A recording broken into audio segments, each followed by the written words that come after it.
스터너. 저는 단숨에 읽었어요. 단숨에. 어떻게 보면 자주 보게 될 책 같아요. 저도 가끔 생각나면 찾아볼 친구로서 스토너라는 친구로서 한번 찾아보게 될 뭐 인생의 고비고비마다 한 번씩 찾아보게 될 친구를 만난 것 같아요. 그래서 저도 아주 재미있게 읽었고 또 그냥 단순히 재미뿐만이 아니라 많은 생각을 하게 만든 작품이기도 합니다. 제가 원래 문학 작품, 그러니까 특히 이 소설류를 잘 많이 읽지는 않아요. 그렇게 고전을 제외하고는. 근데 현대에 나오는 또 유행하는 베스트셀러라든가 이런 거 잘 원래 읽는 편이 아닌데 이번에 이제 그 스토너를 읽으면서 예술로서의 문학에 대해서 다시 한번 이렇게 생각하고 또 요번에 저희가 같이 읽은 책이 뭐 읽지는 않았지만 저는 개인적으로 다시 이제 들여다보게 된 책이 샤르트리의 문학이란 무엇인가였어요. 같이 우리가 계속 인용하면서 봤죠. 그걸 보면서 꽤 많은 생각을 들더라고요. 또 최근에 이제 저희가 뚝섬에서는 저희가 나가게 될 그 단테의 신곡을 시작했잖아요. 지난 어저께 이제 2주차를 했는데 단테의 신곡을 읽으면서도 마찬가지로 그런 생각들이 좀 많이 들게 되더라고요. 여러분은 이 책에서 나왔던 이야기 중에 뭐가 가장 이제 인상 깊게 남으실지 모르겠는데 저 같은 경우에는 이 스토너가 책을 읽으면서 자신이 한없이 자유로워지는 것을 느꼈다라는 이야기를 하는 장면이 가장 기억에 많이 남습니다. 여러분은 이 사과하면 뭐가 떠오르세요? 사과. 대구. 금사과. 시다. 금사과. 대구. 합격. 시다. 어린아이들한테 물어보면요. 대번 나오는 게 백설공주의 독사과죠. 독사가 네. 또 무슨 사과가 기억나세요? 그런 식으로. 황금 사과가 연관돼요. 신화나 뭐 고기나 뭐 위에 사과를 말을요. 네. 초등학교 정도 되면 뉴턴의 사과. 그렇죠? 만유인력. 트로이 전쟁. 알게 사과. 황금 사과. 그렇죠. 트로이 전쟁의 황금 사과도 기억나고. 또 뭐 기억나는 거 있으세요? 맛있다. 맛있는 사과. 빨간 사과. 목에 걸린다. 뭐 다스리. 영주 사과. 저는 사과만 먹으면 문경 사과. 목에 걸려서. 대구 능구. 백설공주도 아닌데. 이거 이렇게 얘기하잖아요. 백설공주 맞아. 아담 스미드라고 부르죠. 남자 이 목적. 네. 선생님. 이것도 사과씨를 연상시키는 네. 애플의 아이폰. 애플 아이폰. 또 나도 사과 먹으면 맨날 걸려. 세잔. 폴 세잔. 네. 세잔이 그린 유명한 사과가 있죠. 네. 세잔의 사과. 또 뭐가 있을까요? 튜링 아세요? 튜링 컴퓨터를 최초로 개발한 튜링 머신을 개발한 튜링이 있습니다. 튜링이 동성애자여가지고 당시에 이제 보수적인 사회 분위기 때문에 이 사람들로부터 많이 지탄을 받았어요. 그 엄청난 자신의 성공에도 불구하고 그것 때문에 끝내 이기지 못하고 그 사과의 독을 주입해서 그 사과를 베어먹고 자살을 하는 내용이죠. 아니 소크라테스가 그때 살았으면 어떻게 됐을까? 그렇죠. 어쨌든 요 내용으로 튜링 사과의 내용이 그 애플의 그 사과 마크 한입 베어먹은 사과 마크가 되기도 했어요. 튜링 사과가. 또- 이 내용을 어디서 읽었더라? 사과에 대해서. 또 사과 뭐 생각나는 게 있으세요? 여러분만의 사과는 없어요? 사과 이야기 있잖아요. 사과와 관련된 이야기 없어요. 없어요? 제사. 제사 때 사과 깎은 거?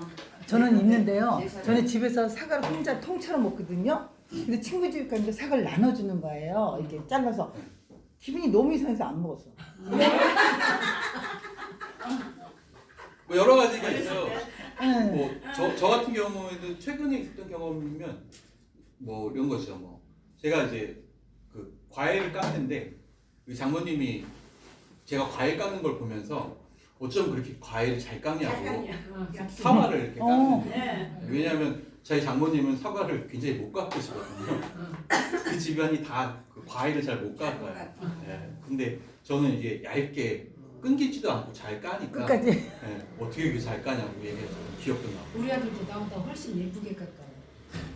또 뭐가 있나요? 여러분만의 사과. 저는 어렸을 적에 여기 육남매인데요. 시장을 갔다 오면 엄마가 꼭 사과를 사왔었는데 한 사람한테 하나씩을 다 주는데 저는 꼭 두 개를 먹어야 돼요. 근데 두 개를 남겼을 때는 맨날 기분이 나빠가지고 삐져가지고. 네, 네.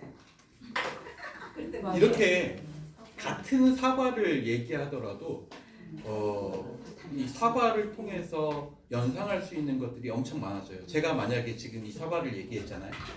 제가 사과 이야기를 꺼내기 전에 나에게 있었던 사과 이미지와 여러분의 이야기들을 듣고 난 다음에 내 머릿속에 떠오를 사과 이미지는 달라져요.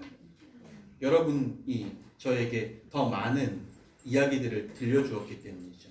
그렇게 이야기는 또 뭐 소설은 문학은 예술은 우리 지평을 넓혀준다는 거예요. 우리가 기존에 가지고 있던 사과에 대한 이미지의 틀을 깨고 더 넓은 이미지로 확장시켜 주잖아요. 단순히 사과라는 단어 하나만 있을까요? 여러분이 쓰는 수십 개, 수백 개, 수천 개의 단어도 다 그런 이미지들을 가지고 있겠죠. 근데 각인된 이미지들, 자기에게 각인된 이미지들을 깨칠 수 있는 방법은 단 하나뿐이 없어요. 다른 사람들로부터 다른 이야기를 듣는 거죠. 책도 다른 사람의 이야기예요. 사자의 이야기라고 했잖아요. 죽은 자들의 이야기. 700년 전의 이야기가 바로 단테의 이야기에 나오는 거죠.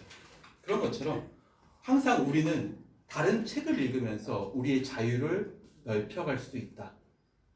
스토너가 이야기했던 자유, 넓어지는 자유, 광활하게 펼쳐지는 그 자유가 바로 이런 자유를 의미해요. 사람은 저마다 자기 마음속에 어떤 집을 가지고 있다고 생각해요. 건축물처럼.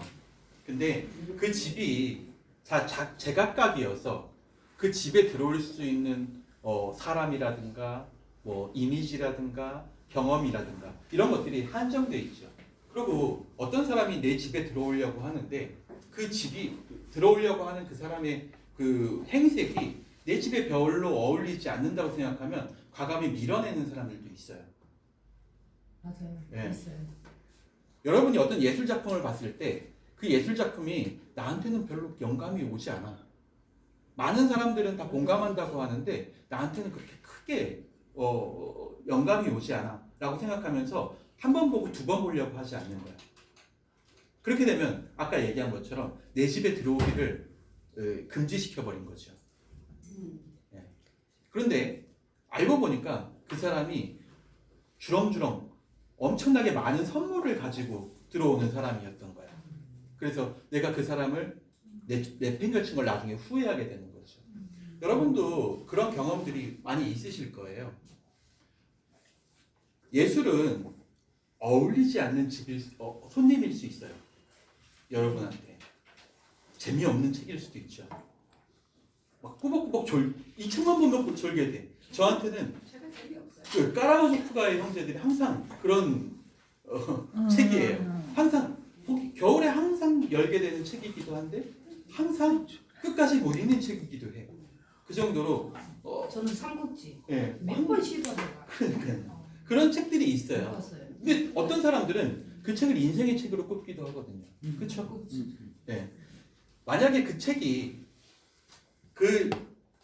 불청객이 내 집에 들어오게 되었을 때 만약에 안 맞는다고 내 집에 어울리지 않는다고 해서 내 팽겨쳐버리게 된다면 내 집은 그대로 있겠죠. 하지만 그 불청객이 내 집에 어떻게든 우겨서라도 어울리지 않고 그런데 우겨서라도 내 집에 들어오게 된다면 집에 들어오고 난 다음에는 내 집은 완전히 새로운 공간이 되는 거라고 볼 수 있어요. 마치 어울리지 않는 벽돌이 들어왔을 때 집을 해체하고 다시 짓듯이 그 어울리지 않는 벽돌을 위해서 새로운 집을 짓듯이 우리는 예술 작품을 통해서 우리에게 어울리지 않는 무언가를 받아들이게 되고 그것들을 신뢰를 통해서 작가와의 신뢰를 통해서 계속 이겨내면서 내 것으로 만들게 되면 내 이미지로 만들게 되면 그때부터 더 많은 손님들이 얼마든지 내 집에 들어올 수 있게 되는 거죠. 여러분은 지금 그런 연습을 하고 계신 거예요. 물론 여러분도 오랫동안 삶을 이어오셨기 때문에 그 삶을 이어오는 동안 계속 집을 지었다가 허물고 새로 짓고 또 허물고 새로 짓고 그런 일들을 반복해 오셨을 거예요. 뭐 남편과 만나면서 또 새로운 아이들을 만나면서 가족을 꾸리면서 또 새로운 식구들, 친구들을 만나면서 계속 그 친구들이 처음에는 힘들었다가 나중에 이제 이해하게 되고 또 새로 뭐 둘도 없는 친구가 되기도 하고 그런 식으로 점점 뭐가 되는 거예요? 그렇죠. 자유로워지는 거예요. 이 얘기에 따른다면 스토너의 얘기에 따른다면 우리는 그렇게 자유로워질 수 있어요. 어울리지 않는 거라고 해서 내팽개쳐 버리면 안 돼요. 만약에 스토너가 이 문학 작품 셰익스피어의 소네트가 나에게 어울리지 않는 벽돌이라고 생각해서 아처 슬론의 그 강의를 포기해 버렸다고 한다면 그렇다면 이 스토너는 지금도 여전히 땅을 파먹고 살 수 있어요. 자기의 집안에서만 그곳에서만 살아가게 되는 거죠. 새로운 경험들은 열리지 않는 거예요. 이 책은 스토너의 삶을 여러분한테 가르치기 위한 교과서 같은 게 아니에요. 여러분에게 어떤 윤리적인 교훈을 주기 위한 것도 아니죠. 이 책은 뭐예요? 또 하나의 삶을 보여주는. 그렇죠. 예술이에요. 예술. 뭐를 하든지 끈질기게 이렇게 하라는 그렇죠. 예술이에요. 어울리지 않을 수 있어요. 네, 나한테 어울리지 않는 손님일 수 있어요. 그런데 그렇다고 해서 내팽개쳐버릴 필요는 없다는 거예요. 예, 살아보니까 그런 거. 네. 물론 모든 걸 다 받아들일 수는 없죠. 사람이 한계가 있으니까. 그런데 노력해보면 돼요. 그게 바로 신뢰예요. 작가에 대한 신뢰. 제가 항상 책을 시작하기 전에 그래서 작가 소개를 먼저 해요. 왜냐하면 작가와 만나는 시간을 갖는 거죠. 작가를 신뢰할 수 있는 사람이. 모든 예술 작품 맨 처음에 시작할 때 작가의 세계부터 오잖아요. 그렇죠. 네. 뭐 그럴 필요가 없다고 주장하는 사람도 있어요. 최근에는 그냥 예술 작품을 그대로 우리가 아무런 정보 없이 이해할 수 있도록 해야 된다라고 주장하는 사람들도 있죠. 포스트 모더니즘을 공부하시는 분들이 대부분 그런 식의 작가의 죽음 얘기를 많이 하시는데 물론 저도 그 부분에서 공감하긴 해요. 그런데 그건 어떤 전제에서 기록되냐? 모든 예술 작품을 자유롭게 받아들일 수 있는 환경에서 그게 가능해지죠. 근데 여러분은 안타깝게도 그런 환경에서 태어나시고 그런 환경에서 교육받으신 분들이 아닌 거예요. 맞아요. 예. 그렇기 때문에 그 연습이 아직 부족해. 주입식. 예. 그래서 제가 그것들을 좀 가능하게 하기 위해서 작가와의 신뢰를 쌓는 시간들을 조금 여러분에게 드리는 거죠. 그렇게 해서 우리는 존 윌리엄스라는 사람의 인생을 어느 정도 들여다보고 그 다음에 존 윌리엄스가 쓴 대표작인 스토너를 받아들이게 되는 거예요. 스토너를 통해서 여러분의 집이 조금이라도 넓어지고 좀 더 화려해지고 기존과 달라졌다고 한다면 여러분은 그걸로 성공한 거예요. 이 예술 작품을 통해서 여러분의 자유를 조금이라도 더 즐겼기 때문이죠. 오늘 이제 스토너의 마지막 시간입니다. 뭐 안타까운 이야기들이 나오니까 조금 분위기가 처질 수 있는데 저희가 끌어올려 가면서 한번 해보도록 하겠습니다. 자, 사랑에 대한 원숙한 이해가입니다. 이제 스토너는 사랑의 열병에 걸리게 돼요. 그리고 사랑을 이제 본격적으로 즐기는 과정에 오게 되죠. 이 책에 보면 이 장면이 굉장히 육체적인 그런 에로틱한 그런 묘사들로 많이 남겨져 있죠. 젊다 못해 어렸을 때 스토너는 사랑이란 운 좋은 사람이나 찾아낼 수 있는 절대적인 상태라고 생각했다. 하지만 어른이 된 뒤에는 사랑이란 거짓 종교가 말하는 천국이라는 결론을 내렸다. 무슨 얘기일까요? 거짓 종교가 말하는 천국. 불신지옥. 네, 무슨 얘기죠? 거짓 종교가 말하는 천국. 무조건. 어떤 표현이에요? 거짓 좀. 그러니까는 뭐 분석하지 말고 뭐 묻지 말고 믿어라 그런 거. 무조건. 그러니까 이런 거죠. 거짓 종교는 천국이 있나요? 종교를 거짓이라고 얘기했잖아요. 일단 그 종교가 거짓이야. 그럼 지옥에 가지. 그렇죠. 없는 거죠. 거짓이라는 얘기예요. 음. 거짓 종교가 말하는 천국이라는 것은 허상이라는 뜻이죠. 예. 이런 표현이 여러분한테 이제 받아들여져야 돼요. 예. 이런 표현을 이해해야 이 문장이 이해돼요. 자, 이렇게 얘기해 봅시다. 어른이 된 뒤에는 사랑이란, 어렸을 때의 사랑은 운 좋은 사람이 찾아낼 수 있는 절대적 상태, 관념적인 사랑에 대해서 배웠어요. 어떤 사랑이 완벽한 사랑인가? 뭐 어머니가 아이에게 해주는 완벽한 아가페적 사랑? 뭐 연인 사이에서 이루어지는 운명적 사랑? 뭐 신분을 극복하고 이루어지는 낭만적 사랑? 이런 식의 공부들을 한 거죠. 이건 관념적인 사랑이에요. 이런 관념적인 사랑을 어렸을 때부터 배워왔죠. 도덕 교육을 통해서, 집안에서, 또 친구들을 통해서. 그런데 어른이 된 뒤에 내가 느끼게 된, 알게 된 사랑은 진짜 사랑. 관념적인 사랑이 아니라 진짜 사랑은 거짓 종교가 말하는 천국. 그런 건 허상이에요. 사랑은 존재하지 않는 거죠. 재미있지만 믿을 수 없다는 시선으로 부드럽고 친숙한 경멸로 그리고 당황스러운 향수로 바라보아야 하는 것. 없으니까 존재했다고 생각했는데 없으니까 뭘로만 바라볼 수 있어요? 있었던 것처럼 느껴지는 당황스러운 향수. 네. 향수로만 남아있는 거야. 어렸을 때 어렴풋이 배웠던 그런 이야기들, 영화 속에 나타났던 장면들, 음악들, 이런 걸로 사랑이 그냥 향수처럼 스쳐 지나가는 거죠. 네. 기억으로만. 실제로 사랑이란 어떤 거예요, 여러분에게? 괴로움이에요? 사랑은? 애증이에요? 그러면 사랑 때문에 결혼해갖고 네? 그냥 미운털이에요? 인생의 동반자예요? 허상이라는 거죠. 허상. 존재하지 않는데 있다고 믿는 거. 거짓 종교가 말하는 천국. 존재하지 않는데 있다고 믿는 것. 없지만 있는 것처럼 생각하고 노력하는 것. 이제 중년이 된 그는 사랑이란 은총도 환상도 아니라는 것을 조금씩 깨닫기 시작했다. 그렇게 말했던 그런 환상, 과거에 있었던 그 관념적인 형태의 사랑은 실제로는 아무것도 아니에요. 그건 진짜 사랑이 아니었다는 것이죠. 그냥 우리 배웠던 내용이라는 거예요. 사랑이란 무엇인가 배워가는 행위다. 사랑은 변화야. 지금 이제 알게 된, 그러니까 깨닫게 된, 스토너가 깨닫게 된 사랑이란 무언가 되어가는 행위. 점차 나를 바꿔가는 어떤 힘. 그게 사랑이지요. 지식에 대한 사랑. 여러분을 성장시키는 힘이죠. 그러니까 지식에 대한 사랑이 있기 전과 또 있고 난 후가 달라진다는 거예요. 사람이 변해간다. 그렇게 만드는 행위. 곧 그게 바로 사랑이다. 순간순간 하루하루 의지와 지성과 마음으로 창조되고 수정되는 상태.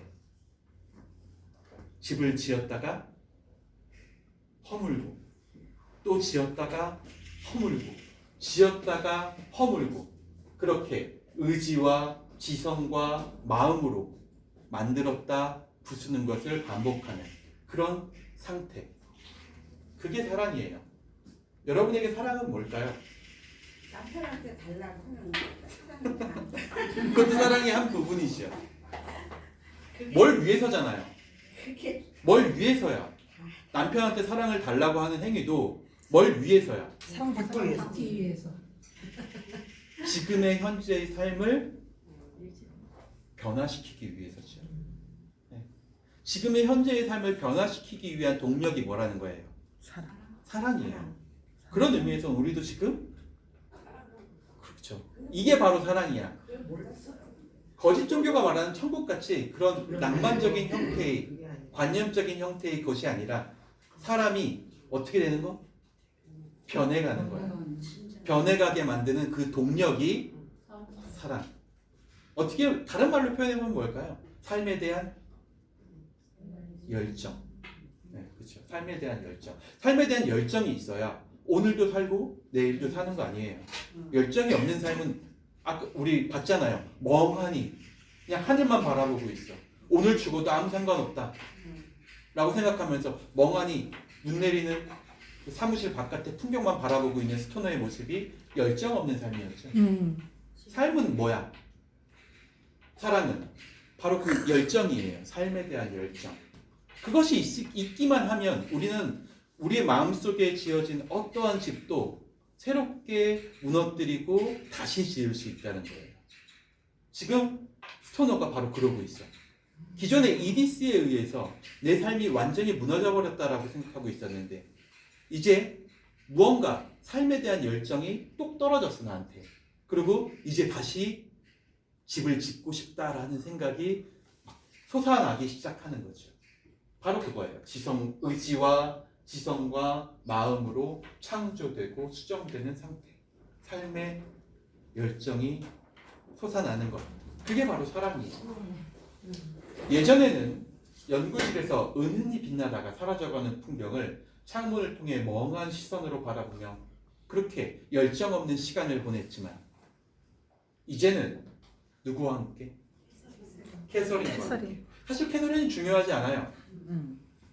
캐서린이 만든 내 삶의 열정이 중요하지. 캐서린은 중요한 게 아니야. 캐서린이 아닌 그 누구도 상관없어. 뭐만 줄 수 있으면 돼. 내 열정을 그렇죠. 느껴주면 삶에 대한 열정만 만들어낼 수 있으면 그 삶으로 만족한다는 게 바로 사랑의 정의라고 깨닫게 된 거죠. 스토너는. 사랑은 우리가 살아가게 만드는 힘이라는 거예요. 이제는 캐서린과 함께 시간을 보냈다. 마치 자기 자신과 승부라도 겨루는 사람처럼 스스로 자초한 이 불안 상태에서 해방되어 도서관 연문을 슬쩍 빠져나와 캐서린의 집으로 향했다. 예전처럼 도서관에 앉아서 책만 보는 게 불안해. 이것만 하고 있으면 불안해. 마치 다시 이디스의 삶으로 돌아갈까봐, 이디스와의 그 불행한 결혼 생활로 돌아갈까봐 막 불안하기 시작하면 이제 거기서 해방되기 위해서 누구에게 찾아가?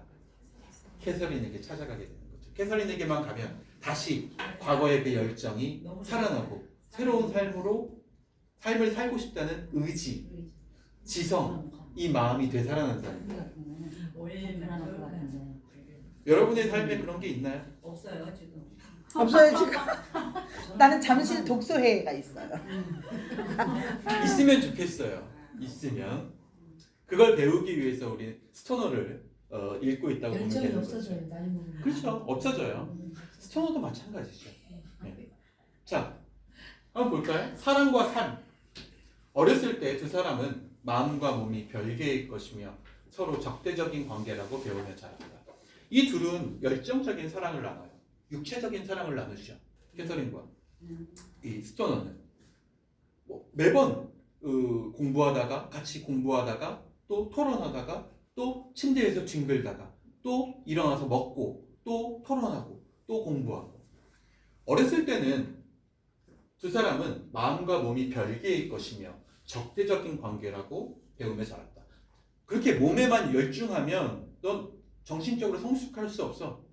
이렇게 배워왔다는 거예요. 여러분은 그렇게 안 배우셨나요? 여러분도 마찬가지잖아요. 너무 육체적 쾌락만 즐기면 정신적으로 성숙한 사람이 될 수 없어. 우리한테 항상 그렇게 가르치죠. 그래서 별로 깊이 생각해보지도 않고 둘 중 하나를 선택하라면 나머지 하나를 희생하는 수밖에 없다고 당연한 듯이 믿고 있었다. 그러니까 성숙한 사람이 되기 위해서는 육체를 잘 다스려야 돼. 욕망을 잘 절제할 줄 알아야 돼. 이렇게 어렸을 때부터 배우고 살았다는 거예요. 뭐가 더 중요하다는 거예요? 육체와 정신 중에. 정신이 더 중요하다는 걸 항상 교육받고 살았다는 거죠. 둘 중 하나가 다른 하나를 강화해 줄 수 있다는 생각은 한 번도 해본 적이 없었다. 이런 교육 때문에. 그런데 이제 그 둘이 같이 이 사랑을 나누기 시작하면서 이 둘은 어느 때보다도 더 학문에 대한 열정이 더 성숙해지기 시작하는 거예요. 그런데 두 사람이 진실을 깨닫기도 전에 체험이 먼저 찾아왔으므로 이 새로운 발견이 오로지 두 사람만의 것처럼 보였다. 두 사람은 이처럼 기존관념이 기이하게 달라진 사례들을 모아 보물처럼 간직해두기 시작했다. 마치 육체적으로 서로 즐기다 보면 또 새로운 영감이 생겨서 또 공부에 도움이 되고 자기의 학업에 도움이 되고 또 학업에 도움이 되다가 지치면 서로 육체를 탐닉하게 되는 거예요.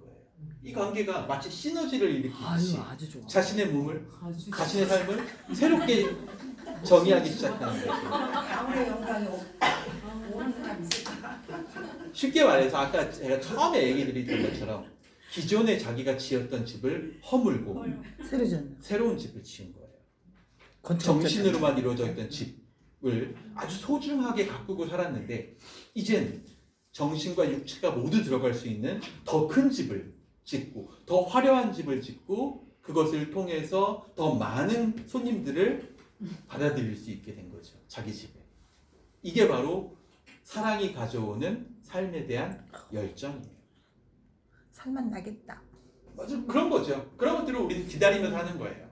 계속 연구하면서 또 책도 보면서 어떤 책이 아마 도서관이나 책 서점 같은 데 가서 보세요. 수없이 펼쳐져 있는 책들이 있죠. 예. 그 중에 나한테 너무 딱 맞는 책이 있을 수도 있다고 생각해 보세요. 내 삶을 아까 얘기한 것처럼 찾아내는 거 같아. 더 크게 집을 지어줄 수 있는 어떤 책이 있다고 생각해 보세요. 네. 그거 하나를 찾아내기 위해서 이 서점을 다 뒤져도 내 삶이 아깝지 않아 찾아내면. 라고 생각할 수 있을 것. 그것을 위해서 뭐가 생겨나? 열정이 생겨나는 거예요. 그게 바로 사람. 그렇죠. 삶의 이 사랑이죠. 삶에 대한 사랑. 그래서 이 두 사람의 사랑을 단순히 우리는 불륜 이렇게 정의 내려서는 안 된다는 거예요. 불륜이라고 정의 내리게 되면 이 둘을 어떤 한 집안에 가둬버리게 되는 거죠. 벗어날 수 없는 감옥 안에다가 가둬버리게 되는 거예요. 그러면 아무것도 거기에서 생겨나지 않아. 우리는 이 불륜을 사랑이라는 이름으로 재해석하고 참여해서 작가를 신뢰하면서 재해석하고 우리 마음속에 혹시라도 이게 들어올 자리가 없다고 한다면 이것들을 부수고 새로 지어야 돼요. 지을 준비를 하시면 되는 거죠. 내로남불을 하지 말자. 저는 안 들을 것 같아요. 그냥 내가 작가가 스토너가 돼야지. 책 보다가 흥분. 샤워도 안 하고 침대로 가고 아우 흥분되고.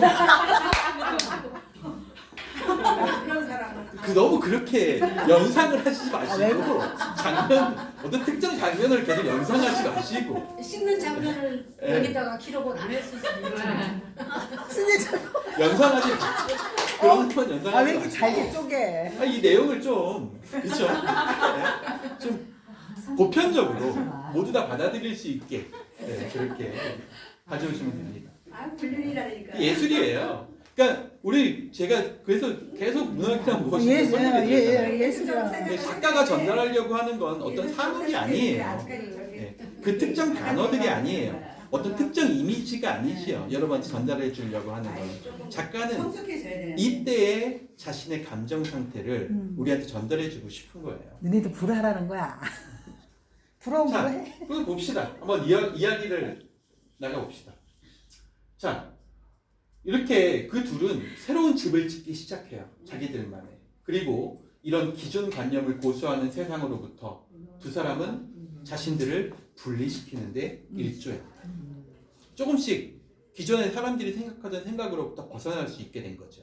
사람들이 이게 그럴듯한 집이야 라고 생각하면서 보여주는 그런 것으로부터 전혀 다른 새로운 모양의 집을 내 마음속에 지을 수도 있다는 가능성을 발견하기 시작하는 거예요. 또한 두 사람이 야단스럽지는 않지만 감동을 느끼면서 서로에게 더 가까워지는 데에도 일조했다. 이러면서 이 둘은 서로 우리 같은 집을 짓고 있구나 라고 생각하면서 서로 돕기 시작해.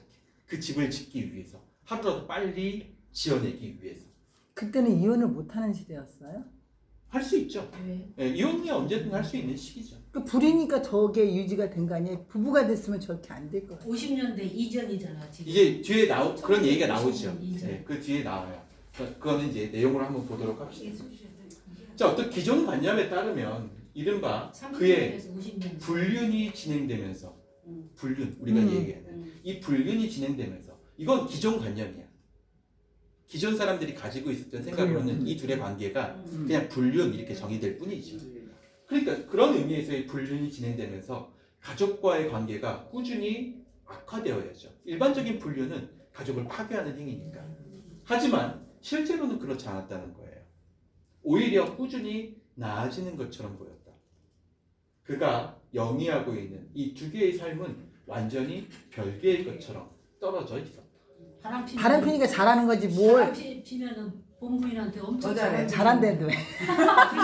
미안해. 들키기 전까지는. 예. 요새 그 청춘에다시 그러잖아요. 청춘에다 새로 나오는데 전부인한테 진짜 잘해. 예, 어떻든 사랑은 이런 방식으로 기존 관념과 다른 사랑은 뭘 가지게 돼 있어요?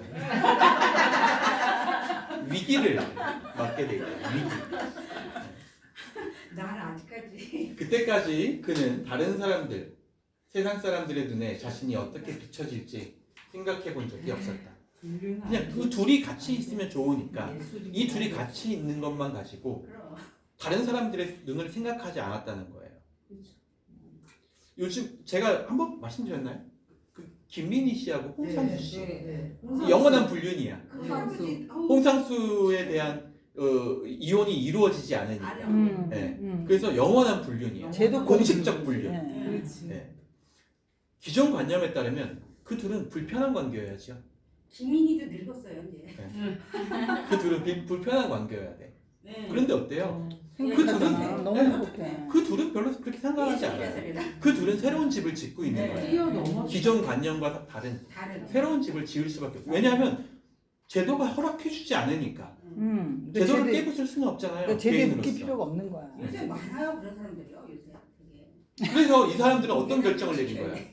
자신이 어떻게 비칠지 다른 사람들의 눈에 생각하지 않기로 한 것이요. 순간적으로 그는 남들의 시선으로 자신을 보기 시작해요. 어느 날 걸어가고 있는데 그 앞에서 강사 둘이 얘기하고 있는 거야. 무슨 얘기를 하나 들어봤더니 자기 얘기야. 그 영감탱이가 이 불륜을 저지르고 있다며 그 꼴에 뭐 이런 얘기죠. 네. 꼴의 남자. 흡연실에서 언뜻 화제에 오르는 자신의 모습. 싸구려 소설 속의 등장인물이 눈앞을 스치고 지나갔다.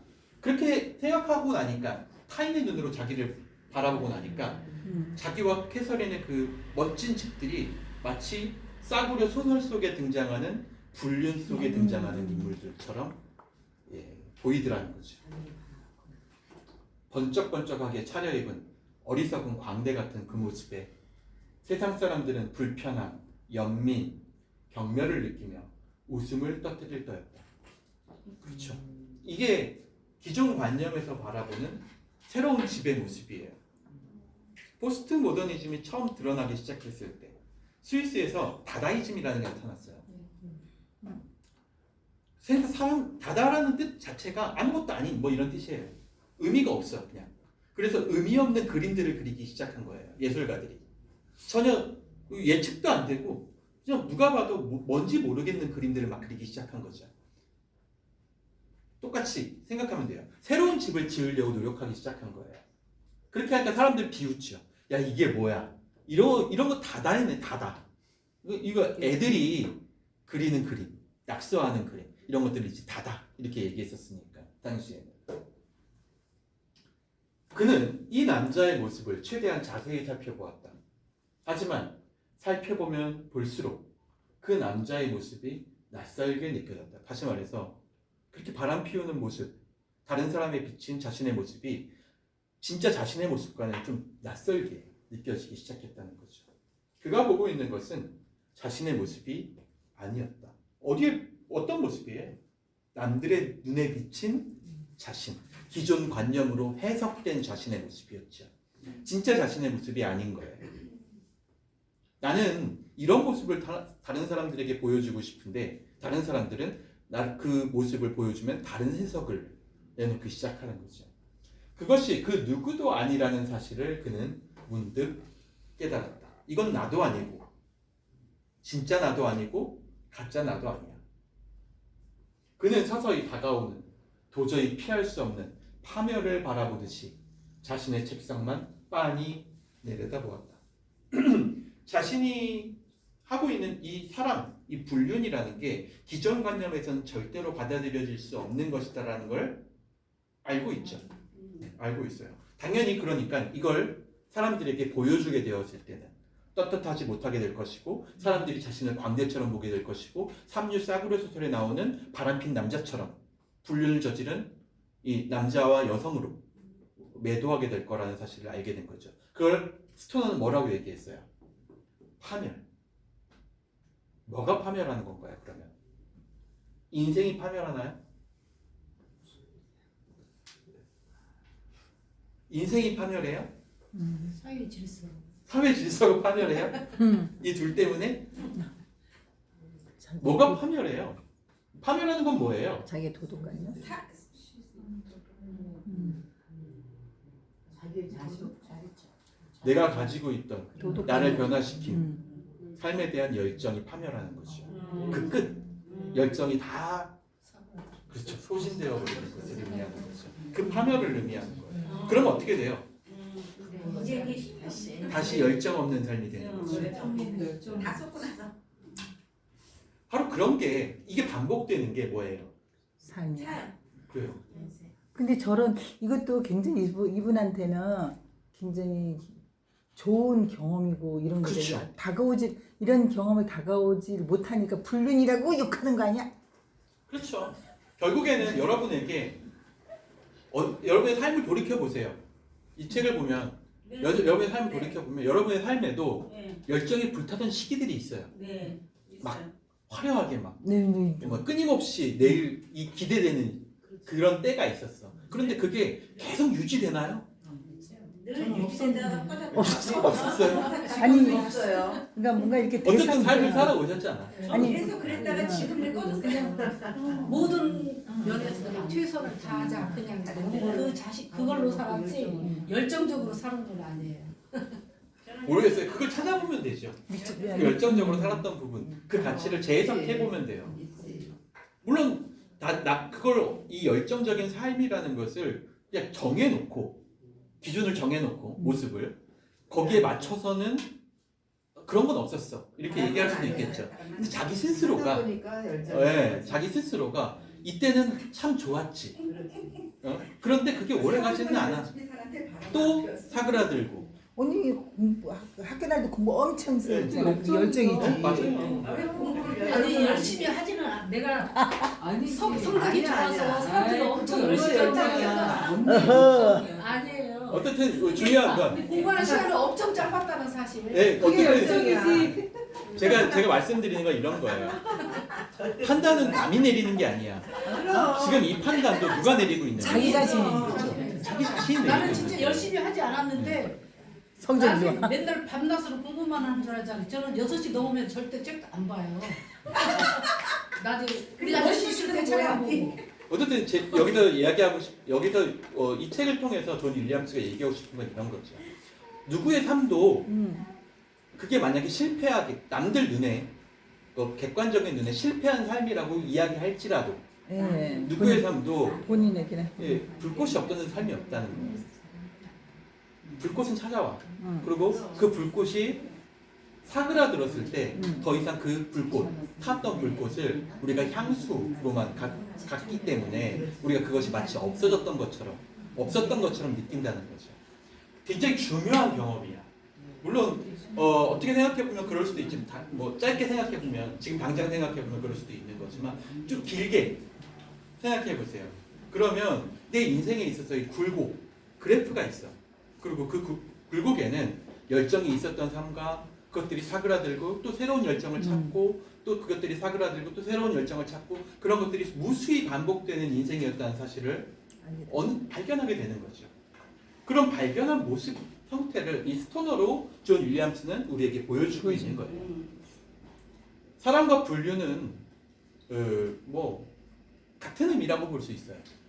남들 눈에 봤을 때는 불륜이고 자기가 해석할 때는 사랑이고 그런 거니까. 결혼을 안 하면 불륜이 아닌 거네. 자기가 결혼. 아니 뭐 그건 그런 윤리적인 얘기를 여기서 하는 게 아니라 원래 그 훔치사과가 좀 맛있어요. 한번 볼까요? 자 내용을 한번 집중해 봅시다.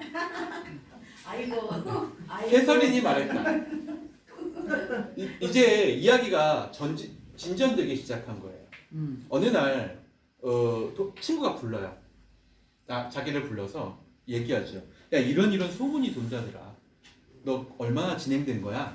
라고 얘기하니까 친구한테 얘기해요. 스토너가. 아니 그렇게 많이 진행된 건 아니야. 좀 같이 지내는 정도, 뭐 같이 보내는 시간이 많은 정도야. 이 정도로 둘러대죠. 그런데 야 그것 때문에 네가 공경에 처할 수도 있고 너뿐만이 아니라 캐서린 자신이 공경에 처할 수도 있을 것 같아. 라고 얘기하는 거죠. 더 이상 강사직을 유지하지 못할 수도 있어. 그렇게 얘기하고 보내요. 이제 마음의 정리를 해야 되는 순간이 온 거죠. 사랑하는 사람한테 불이익이 올 수 있다라는 생각, 얼마나 고통스러운 생각이에요. 그 이야기를 듣고 와서 시무룩해져 있으니까 캐서린이 눈치채고 얘기하죠. 캐서린도 학교에 다니고 있으니까 듣는 얘기가 있을 거 아니에요. 우리한테 남은 시간이 얼마 안 되죠.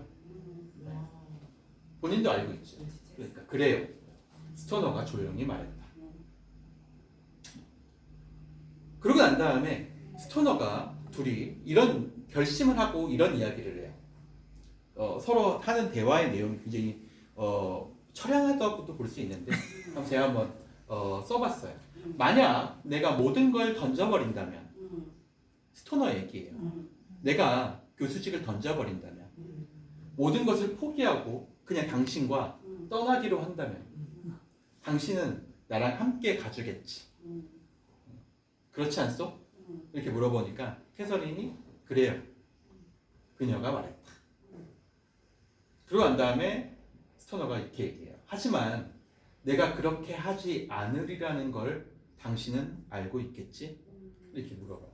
그렇지 않소? 이렇게 물어보니까 내가 그런 행동을 하면, 그렇게 되면 모든 것이, 우리가 했던 모든 일과 우리의 모든 것이 의미를 잃어버릴 것이오. 당신도 지금과는 다른 사람이 되겠지. 우리가 만약에 그런 식으로 해서 이 지역을 떠나서, 미주를 떠나서 다른 데로 아무도 모르는 곳에 가서 산다면, 그런다면 우리는, 당신도 지금과는 다른 사람이 되겠지. 우리 둘 다 지금과는 다른 사람, 우리 자신의 모습과는 다른 사람이 될 거야. 그래서 아무것도 아닌 존재가 될 거야. 그러니까 결국은 우리도 세상의 일부인 거예요. 남들과 똑같아. 맞아요. 사회랑 살아보면 똑같아. 캐서린 드리스콜과는 그 이후로 다시는 만나지 못했다. 그리고 그녀가 차마 하지 못한 말을 담은 마지막 편지를 남기지 않았다는 것에 감사했다. 말이 필요 없어. 무슨 어떤 장면이 연상되세요? 이 이별의 장면은 아직도 이별 중. 스토너의 인생이라고 본다면, 스토너의 인생에서 불꽃이 꺼져.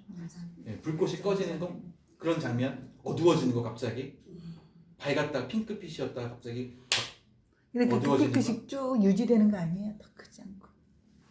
제자리로 돌아오는 거지. 자기 자리로 돌아오는 것. 여러분 어떻게 해석하셨어요? 캐서린과의 이 만남을, 이 이별을. 캐서린은 어떤 역할이에요? 스토너에게. 그게 삶의 열정을 활력소. 삶의 열정을 다시 일깨워주는 역할. 점심 도시락. 예술가에게 열정이 영감을 주는 뮤즈가 필요하듯이. 실험하게 해준 거지. 몰랐던 거. 반면에 또 캐서린 드리스콜도 이 스토너를 통해서 네, 행복했을 것 같아요. 그렇죠. 정신적인 어떤 성장을 이뤄요. 나중에 이제 캐서린 드리스콜이 책을 쓰고 그 책을 자신에게 헌정하죠. 스토너에게. 그런 장면을 보더라도 이 기억은 캐서린 드리스콜에게 부끄러운 기억이 아니라 사랑이. 예. 근데 만약에 이 둘이 만약에 떠났다고 한다면 같이 도망쳤다고 한다면 사람들의 시선을 피해서 그랬다고 한다면 그런 성숙은 이루어질 수 있었을까요? 안 되거든요. 예. 같이 하면 힘들어. 그렇죠. 제가 얘기하고 싶은 것도 바로 그거예요. 그러니까 이 장면은 어떻게 보면 굉장히 처량한 장면이죠. 저는 이 장면을 보면서 좀 화도 났어요. 스토너가 가지고 있는 이 변명들에. 그렇잖아요. 비겁한 거. 예, 좀 약간 비겁한 느낌이 들잖아요. 예. 짜식. 내가 그렇게 하지 않으리라는 걸 당신도 알고 있잖아. 알고 있잖아. 예. 내가 교수직을 교육자라는 이 직업을 포기할 수 없다는 사실을 만약에 내가 불륜자로 낙인 찍혀서 영원히 교육자가 강단에 설 수 없게 된다면 나 스스로 나를 무너뜨리게 된다는 걸 다른 사람이 되어서 우리는 아무것도 아닌 존재가 돼버린다는 걸 당신도 알고 있잖아. 이렇게 얘기하는 근데 거죠. 사랑하면 뒤로 가야지. 근데 캐선이 입장에서는 캐선이 그만큼 중요하지 않다고 느껴질 것 같아요. 그만큼 포기하는. 사랑하면 뒤로 가야지. 아, 맞아. 맞아. 남자의 분석을 알게 남자가 원래 이렇다. 네, 그냥 사람을 찾아내고 사람이 그런 것 같아요. 여자도 그렇지 뭐. 남자뿐만 아니라. 이성을 어느 게 더 유리한가. 결과적으로 이성을 찾은 거야. 사회 시스템을 우리가 간과할 수 없다는 거 그거. 거의 비슷한 뭐 반응인 것 같아요. 제가 이걸 뭐 아내하고도 이야기하고 또 뚝섬에서도 학생들하고 이제 이 장면을 이야기하고 뭐 다 얘기해봤어요. 그런데 친구들하고도 얘기하고 같이 읽었다. 근데 다 비슷한 반응이에요. 이렇게 뭐 비겁한 것 같다. 이게 변명이지 않냐. 뭐 좀 더 깔끔하게 이 매듭을 지으면 더 좋았을 텐데. 그건 드라마죠. 예. 근데 여기서 깔끔하게 어떻게 매듭을죠? 뭐 그러니까 뭐 이디스와의 관계를 정리하고 뭐 이런 식이죠. 세상과 이제 뭐 세상에 적합한 형태로 자신들을 바꿔나가는. 네, 글로 들어오면 돼. 제도권을 뭐 들어오면 이런 식의. 되는데. 근데 실제로는 그렇지 않았다는 거야. 아니, 그러니까 믿음의 그리고 실제로 그렇지 않은 게 더 음. 인생하고 가까워. 더 실제 삶하고 가깝다는 거예요. 한번 볼까요? 이걸 우리는 문학이란 무엇인가? 샤르트르는 뭐라고 설명하냐면 정신적 현실 이렇게 설명해요. 정신적 현실. 우리가 지금 존 윌리엄스는 우리에게 이야기를 해주고 있는 거잖아요. 그렇죠? 스토너라는 사람의 삶에 대한 이야기. 이걸 뭐 쉽게 설명하면 우리한테 말하고 있다고 보면 되죠. 자, 말이 우리에게 정신적 현실로서 주어지는 경우, 우리 머릿속에 하나의 현실로서 정신적인 현실, 실제 일어난 현실이 아니라 불륜이라고 하는 어떤 꾸며진 현실, 정신적 현실이라고 얘기해요. 문학에서는 이 정신적 현실로서 주어지는 경우, 다시 말해서 작가가 글을 쓰면서 말을 양의적인 현실로 취해서 한편으로는 객관적 본질에 따라 외부의 것을 지시하는 기호로 삼는 동시에, 좀 어려운 말이지만, 그러니까 이런 형태를 빌어서 스토너와 캐서린 드리스콜의 불륜의 사랑이라는 이 사랑의 모습을 아름답게 보여주면서 우리에게는 외부의 것을 지시하는 기호, 뭐라고 얘기하냐면 불륜, 이렇게. 그러니까 정신적 현실을 불륜이라는 기호로 삼는 동시에 다른 한편으로는 그 형태적 본질, 사랑이라고 부르죠. 형태적 본질을 가진 사물로, 즉 정신의 직접적 소여로 보는 경우에는 우리는 그 작가가 양당 간의 어느 한쪽을 선택하지 않은 것을 탓할 수 있을 것이다. 여러분이 하는 것처럼. 사랑이든 불륜이든 둘 중에 하나를 선택해서 써야지. 왜 이 둘 사이에서 어정쩡. 네, 그렇게 깔끔하게 마무리하지 않는 거야 라고 하면서 작가를 탓할 수 있다는 거예요. 우리는 이걸 우리가 흔히 말하는 이 로맨스 소설에서의 정신적 현실이라고 불러요. 다시 말해서 오늘날의 문학은 내적 독백의 기법. 왜냐하면 우리는 누구를 통해서만 이 이야기를 들어? 작가, 거기에다가 더불어서 네, 주인공. 스토너 1인의 입장에서만 이 얘기를 듣고 있다는 거예요. 오늘날의 문학은 내적 독백의 기법, 이걸 이제 내적 독백의 기법이라고 부르는데, 이 내적 독배기법을 객관적인 것을 향해서 그리고 수사적인 것을 향해서 이중으로 지향한 것이다. 그러니까 내적 독백을 할 때는 작가가 스스로를 대입시켜서 이 주인공이 대입시켜서 양심 고백처럼 어떤 진실을 이야기하고 있다는 식으로 해석하게 된다는 거예요. 읽는 사람들은. 근데 현실은 전혀 그렇지 않죠. 그렇기 때문에 그 수사적인 것을 향해서 현실도 아니고 관념도 아닌 그 두 가지를 다 지향하는 거야. 그 두 가지가 다 아니도록 만드는 거죠. 그래야 여러분은 뭘 할 수 있어? 비난할 수 있고 분석할 수 있고 흥분할 수 네, 있고 생각할 수 있어. 그 가치의 판단이 누구에게 넘어오는 거예요? 나한테 그렇죠. 읽는 독자에게 넘어올 수 있게 되는 거예요. 마음껏 네. 흥분해. 여러분 나름대로 스토너의 삶을 판단할 수 있게 된 거죠. 이렇게 함으로써. 네, 결국 만약에 이렇게 하지 않았다고 한다면 여러분은 스토너의 삶을 성공한 삶, 사랑에 성공한 삶, 아니면 뭐 지옥 같은 결혼 생활에서 탈출한 삶 이런 식으로 평가하게 돼버린다는 거예요. 그런데 그렇게 하지 않음으로써 정신적 현실로서만 주어지게 됨으로써 우리는 이 양가 사이에서 우리 마음속에 있는 집을 지울 수 다시 있게. 확인할 수 있게 돼. 나는 그걸 어떻게 바라보고 있는가. 불러보는가 사랑. 바로 이게 예술이 여러분의 집을 허물어뜨리는 방식이에요. 이게 여러분에게 던져진 거야. 네. 여러분은 이걸 계속 곱씹어 보게 될 거예요. 이제. 그렇죠? 과연 스토너의 삶은 옳았는가? 스토너의 이 이별은 가장 이상적인 형태였는가? 나라면 어떻게 했을까? 라는 이 질문들을 계속 곱씹어 보게 하는 거죠. 그게 뭐예요? 예술의 본질이에요. 살아있는 예술. 네, 그게 예술의 본질이에요. 어떤 게 더 아름다운가? 여러분은 스스로 아름다움을 작가가 제시해 주는 게 아니라 내가 만드는 그렇죠. 거죠. 내 여러분이 집을 만들어. 스스로 만들게 되는 거예요. 내가 행복도 마찬가지. 행복도 아름다운 내가 거죠. 만드는 거죠. 네. 내가 캐서리라도 같이 안 갔을 것 같아. 그러나 그래서 이렇게 얘기하죠. 그러나 그렇게 되기 위해서는 역사적 상황에 변화가 있어야 합니다. 자기. 그래서 우리는 현재의 가치 판단이 들어가 있는 현대적 소설을 읽는 것보다 오히려 역사적으로 좀 오랜 시간 지나가 버린 것들, 과거의 것들이 있는 것들, 그것들을 통해서 이게 좀 더 쉽게 우리한테 전달돼. 당시의 상황이라고 생각하고 지나가 버린 것이다 라고 생각하고 이걸 바라보게 되면 마음이 좀 더 편안해진다는 거예요. 근데 만약에 현실적으로 지금 현재 있는 사건 이걸 기준으로 만약에 쓰게 된다면 더 마음이 아프겠죠. 이 상황에서 더 많이 힘들어져. 근데 그것들은 현 세대에게 넘겨주자고요. 우리는. 네. 적어도 우리는 좀 더 지나간 것들을 보면서 좀 더 마음의 안심을 가지고 이 이야기들을 좀 멀찍이서 여러분의 집을 짓는 새로운 벽돌로 받아들이려고 노력하면 된다는 거예요.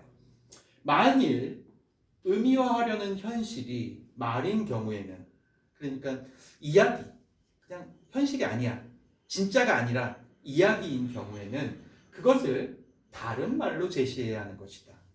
쉽게 말해서 사랑을 이야기하고 삶의 열정을 이야기하고 싶었어. 꺼져버린 삶에 새롭게 타오르는 불꽃을 이야기하고 싶어. 그런데 그걸 그냥 삶의 새로운 불꽃을 얻게 되었다라고 표현하면 우리는 그게 정확히 어떤 의미인지 모른다는 거예요. 그래서 작가는 뭘 사용했어? 불륜을 그 안에 집어넣은 거죠. 다른 말로 집어넣었어.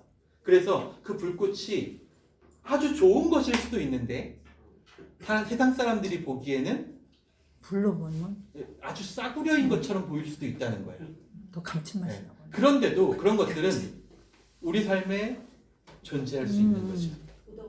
근데 예술가나 이런 부분들은 다 이렇게 좋게 하면 로맨스가 있어야지 더 승화되고. 그렇죠. 발전하고. 네, 맞아요. 그러니까 그건 미를 추구하기 때문에 그런 거죠. 예술적인 네. 사람들은 또 망나니 같거든요. 그 예술가들이 그렇게 뭐 불륜도 많이 저지르고 뭐 그런 상황을 보면 망나니 같이 그 사람들이 지향하는 바를 알 수 있잖아요. 그 사람들은 끊임없이 뭐가 불타야 돼. 자극적으로 열정이 불타야 돼. 그렇죠. 삶의 열정이 나도 불타야 그런데. 새로운 작품을 만들 수 있게 되는 거예요. 영감을 받아야지만 새로운 거. 작품이 나와. 응. 그런데 어느 순간 그 영감이 다 사라져버려. 소진돼 버렸어. 왜냐하면 우리 얘기했잖아요. 사랑은 어떻든 탄젠트 에너지는 계속 소비되게 돼 있는 소비되니까. 거예요. 응. 네. 그러니까 새로운 연료가 필요해. 그리고 그 연료를 어디서 받아야 돼? 사랑이라는 이성에서 받으면 제일 좋겠죠. 그거 모르겠어요. 막 자라면 이성에서 받겠죠. 네. 새로운 내가 공부해야 될 새로운 학문 이런 걸로 받겠죠. 근데 예술가라면 또 다른 아름다움으로부터 받아요. 아름. 그건 꽃이 될 수도 있고 자연이 될 수도 있는 거예요. 그건 여인의 육체가 될 수도 있는 육체도 거죠. 되고. 네. 뭐든지 상관이 없다는 거야. 뭘만 주면 돼. 열정만 주면. 그렇죠. 영감만 줄 수 있으면 영감만 돼. 줄수 있으면. 새로운 작품을 만드는. 홍상수 씨가 김민희 씨하고 바람을 피면서도 공식적 분류를 하면서 또 계속 새로운 작품을 만들고 있잖아요. 저는 그게 우리가 같이 판단할 무언가라고 생각하지는 않아요. 그건 그들의 삶이죠. 네, 마치 스토너의 삶에서 보이듯이 그것들을 우리는 싸구려 삼류설처럼 이야기할 수도 있어요. 그런데 또 이렇게 새로운 작품으로도 설명해 볼 수 있는 거죠. 어떻든 작가가 생각하는 독자, 그렇다면 작가는 뭔가를 쓸 때 당연히 뭘 의식하고 있다는 거예요. 이 말을 들어줄 사람, 내가 하는 말을 들어줄 사람을 고려하고 있다는 거예요. 그럼 작가가 생각하는 독자란 과연 누구일까요? 어떤 사람들일까? 작가는 어떤 사람들이라고 생각하면서 글을 쓸까? 이야기를 할까? 내 앞에 있는 대상. 예. 샤르트는 뭐라고 얘기하는지 볼까요? 독자는 기본 원리부터 설명해 주어야 하는 그런 착한 야만인처럼 무식하지도 않고 또 요정이나 백지 상태의 사람도 아니죠. 그 사람은 이미 뭘 가지고 있어? 기존관념이라는 걸 가지고 자기 집을 지어놨어. 그는 또한 천사나 하느님처럼 모든 것을 알고 있는 것도 아니에요. 그 집이 완벽하지도 않아. 부서질 만큼 미약한 집도 있어요. 그래서 어떤 집이든 그 나약한 부분이 존재한다는 거예요. 나는 그에게 세계의 어떤 모습들을 드러내 보이고 그가 이미 아는 것을 이용해서 그가 아직도 모르는 것을 일러주려고 한다. 그 집을 어떻게 해보고 싶은 거야? 그렇죠. 재창조하고 싶은 거예요. 작가는 독자의 집을, 독자의 마음속에 있는 무언가를 무너뜨리고 다시 창조하고 싶은 거예요. 그래야 그게 내가 보낸 게 뭐가 돼? 살아있게 되는 거지. 예술이 되는 거예요. 그래야 예술이라고 평가받을 수 있다는 거예요. 그냥 아첨하는 말로 그 사람들에게 자기들이 듣고 싶은 말, 그 집을 공고하게 만들 수 있는 그 말만 해버리게 된다면 그건 더 이상 예술이 아니죠. 네. 어떻든 우리 마음을 흔들어 놓을 무언가를 우리한테 던지고 싶어 한다는 거죠. 흥분하게도. 네. 그걸 그가 아직도 모르는 것을 일러주려고 한다. 이렇게 샤르트는 설명하고 있어요. 완전한 무지도 아니고 또 완전히 다 알고 있는 전지도 아니야. 그 사이에 걸쳐 있는 독자. 네. 그 독자는 어떤 사람들인가? 시시각각 변동하고 지금처럼 그의 역사성을 명시해 줄 만한 한정된 알을 미천으로 삼고 있어. 자신들이 배워온 어떤 지식 같은 것들로 자기만의 집들을 만들어 놓고 그것을 자랑스럽게 생각하고 있는 사람들이야. 거기에 들어가서 안정적으로 살고 있는 사람들이지. 그걸 미천으로 삼고 살아가고 있는 사람들이야. 그게 바로 독자예요. 작가가 쓸 때, 글을 쓸 때는 그런 독자를 대상으로 하고 있다는 거죠. 나름대로의 똑똑한 사람. 똑똑한 사람일 수도 있고 나름대로. 어떠면 보잘것없는 사람인데 그걸 과시하고 있는 사람일 수도 있어. 나름. 네, 그런 거죠. 그는 순간적인 의식의 존재도 아니야. 아주 오랫동안 이게 쌓여온 거죠. 쉽게 부서지지 않아.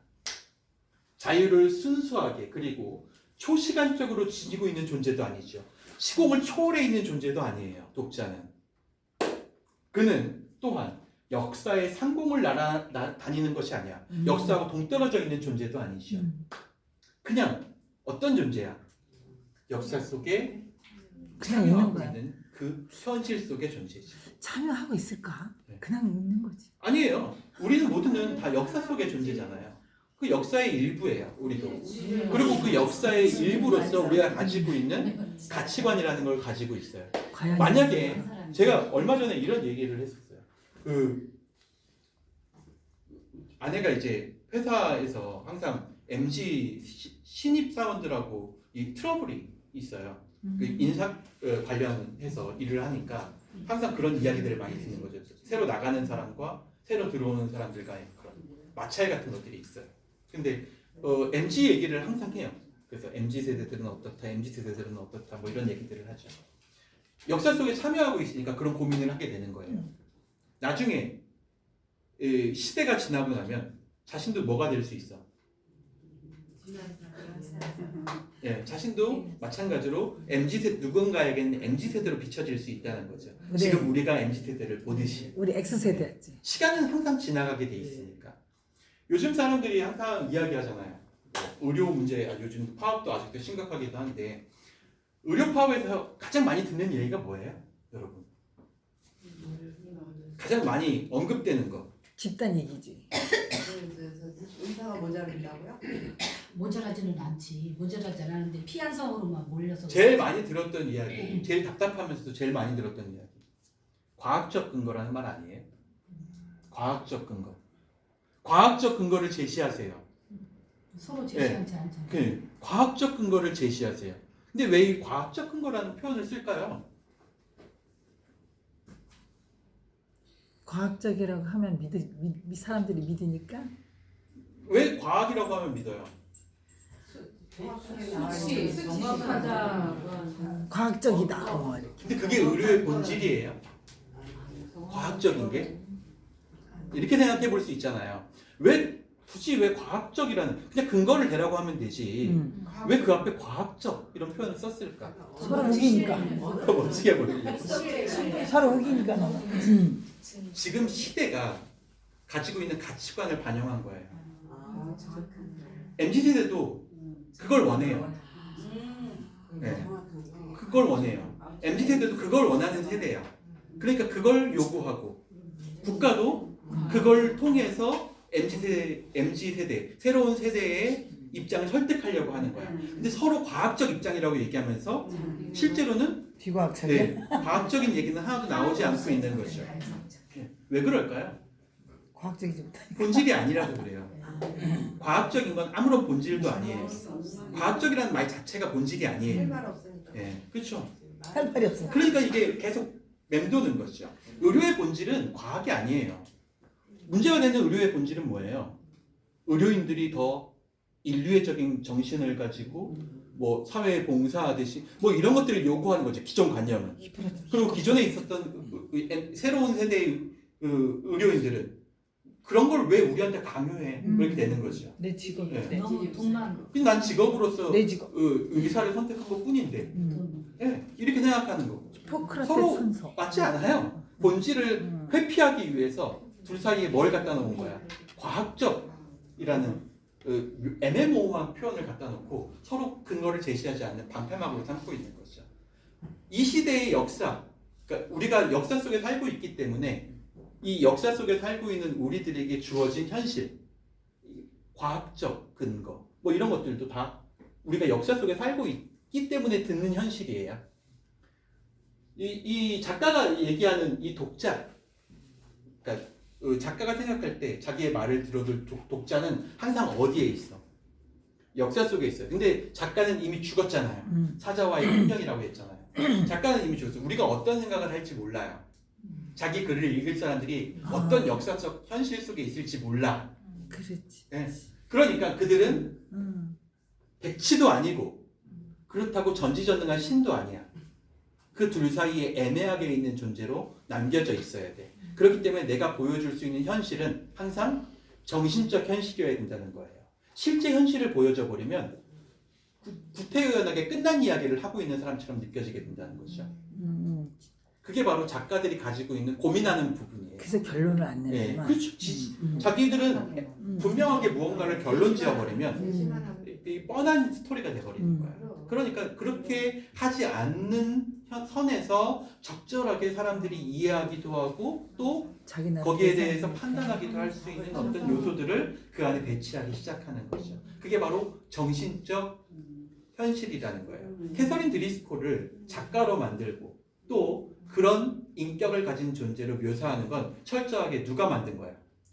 작가가 만든 거예요. 독자가 만든 게 아니에요. 네, 네. 작가가 제시한 거죠. 우리는 그런 캐서린 드리스콜을 보면서 가정을 파괴하는 가정 파괴범이라고도 생각할 수 있는 것이고 어떤 누군가에게 새로운 삶의 열정을 부여해준 뮤즈 이렇게도 해석할 수 있게 되는 거죠. 작가의 예술적 현실이라는 것, 정신적 현실이라는 건 바로 이런 걸 의미합니다. 문학이란 무엇인가 이게 참 매력이 있다. 이제 문학이 예술인 이유를 설명하고 있는 거예요. 지금. 근데 교수님 이렇게 요거를 좀 이렇게 비틀어가지고 책을 또 내도 될 것 같아요. 아니 어차피 이건 나와 있는 책이죠. 그리고 이 이야기를 우리가 얘기한 것처럼 모든 작가들은 자기가 예술가로서의 작가라고 한다면 네. 그냥 아첨하는 작가들이 아니라 예술가로서의 작가라고 한다면 항상 이걸 고민해. 자기 작품을 쓰면서 어떤 정신적 현실을 만들 것인가, 어떤 정신적 현실이 되어야 그 독자들이 그 사이에서 갈팡질팡하면서 자신에게 집을 지었다가도 또 무너뜨렸다가도 또 지었다가도 무너뜨릴까. 이걸 근데 그 영감이 쉽게 오지 않으니까 자기 스스로가 자기를 무너뜨려 보는 거예요.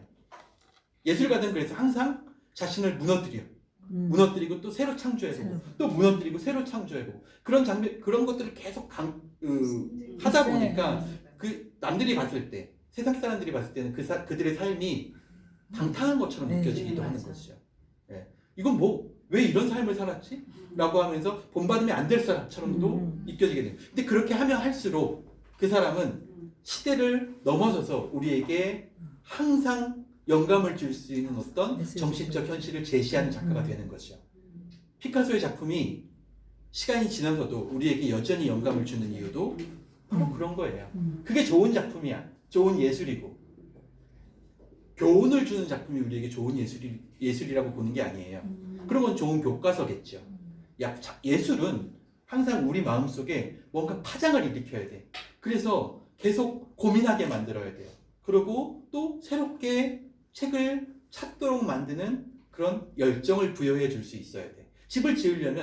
새로 집을 지으려면 무너진, 파괴되어 버린, 폐허가 돼버린 내 마음속에 새로 집을 지으려면 뭐가 필요해? 열정이 필요하다는 거예요. 그 열정은 항상 또 어디서부터 찾아야 돼?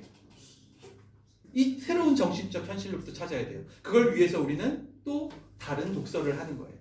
다른 작가를 찾고 다른 독서를 하고 이게 계속 반복되는 게 바로 읽기와 쓰기. 그렇죠? 그게 바로 문학이에요. 그러니까 그걸 뭐라고 부른다 우리는? 예술이라고. 단순히 그냥 글로 쓰여졌기 때문에 예술이 아니에요. 그냥 그걸 읽었을 때 아름답기 때문에 예술이 아니에요. 우리는 좀 더 고차원적인 형태의 예술로는 접하고 있는 거예요. 버리면 좀 쉬었다가 다음 이야기로 돌아보도록 하죠.